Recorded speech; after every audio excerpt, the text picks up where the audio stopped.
ఏ ఆగు. ఆ బుక్ ముందు నేను చూసాను. మర్యాదగా ఇచ్చేయి.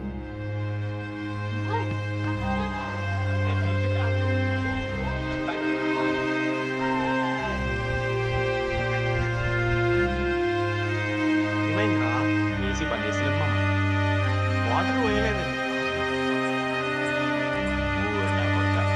అది ఏసీరా, నైటే పోసుంటారు.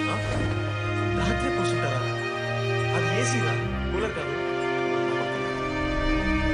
వాళ్ళందరంతా భయపడుతుంటే నువ్వేంట్రా అని నుంచున్నావు? ఇది ఏం చేశానన్నా, కాళ్ళ మీద కూర్చున్నాను.